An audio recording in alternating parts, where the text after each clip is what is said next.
माता को यह ज्ञान नहीं था कि सुदामा भी यही है। वो बाहर कुछ काम कर रहा था। दुर्वासा ऋषि ने दरवाजे पर आवाज लगाई, सुनो मैया, और कहा मैया भिक्षाम देहि। देखा भैया बैठ जाओ पहले। आवाज लगाई भिक्षाम देहि, मैया भिक्षा दो। तो गुरु माता बाहर निकल के आई और आकर के बोली, महाराज हे ब्राह्मण देव, आपके योग्य सामग्री अभी हमारे आश्रम में कुछ है नहीं। कुछ लोग कहते हैं कि चने की पोटली पाल डाल गया था वहां, लेकिन आश्रम में चने की पोटली रखी हुई थी।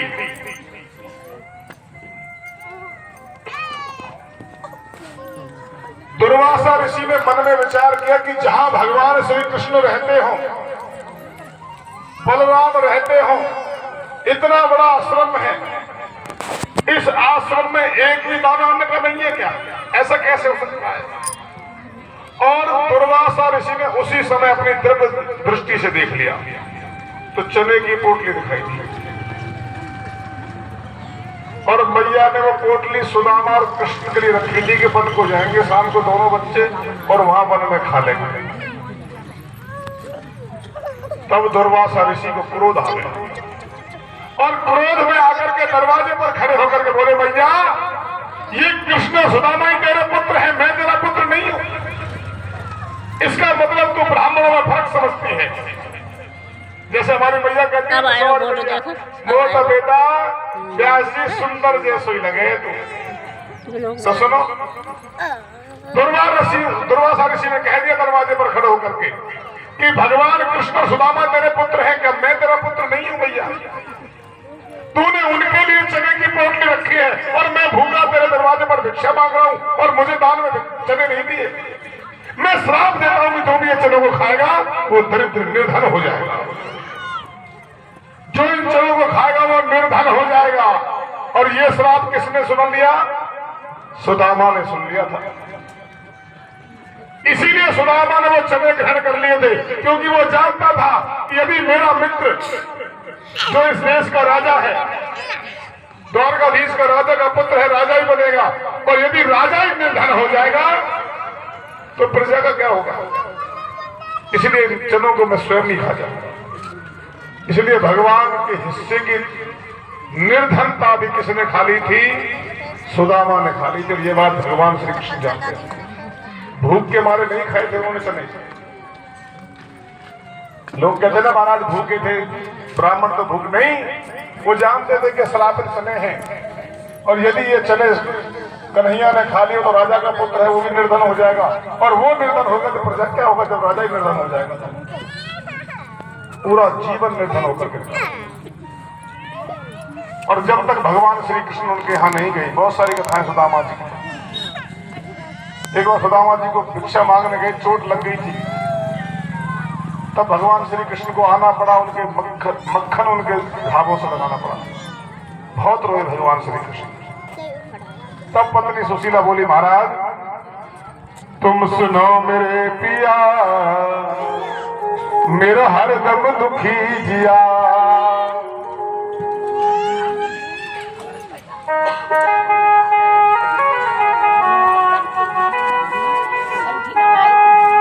तुम सुनो मेरे पिया, भैया जी को बढ़ाना गला बैठ रहा है। मेरा हरदम दुखी जिया, ना भूख लगे ना प्यास लगे, ना होए गुजारा है, और एक दिन कह रहे हो यार तेरो बंसी वारो है। तुम सुनो मेरे पिया, मेरे हरदम दुखी जिया। तुम सुनो मेरे पिया, मेरा हरदम दुखी जिया। तुम सुनो मेरे पिया, मेरा हरदम दुखी जिया। तुम सुनो मेरे पिया, मेरा हरदम दुखी जिया। ना भूख लगे ना प्यास लगे, ना भूख लगे ना प्यास लगे, ना होए गुजारो है। एक दिन कह रहे हो यार मेरा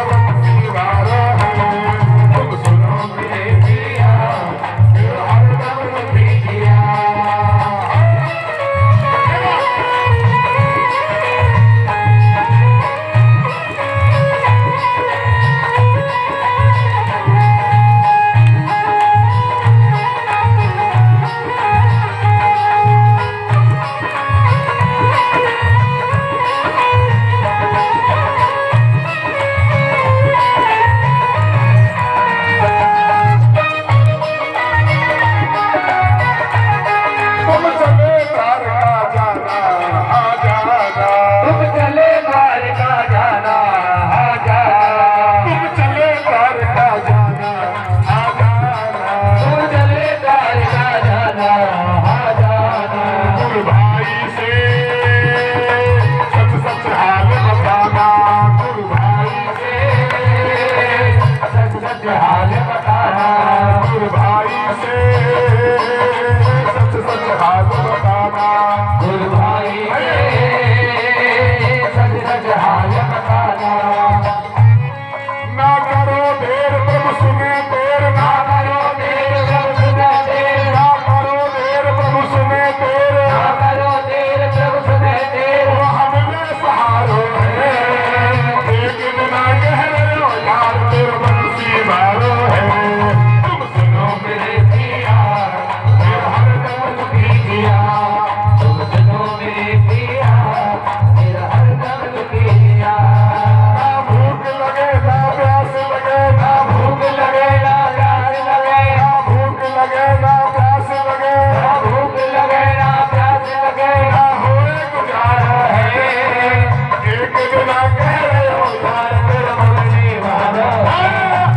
सुनो मेरे पिया मेरा हरदम दुखी जिया।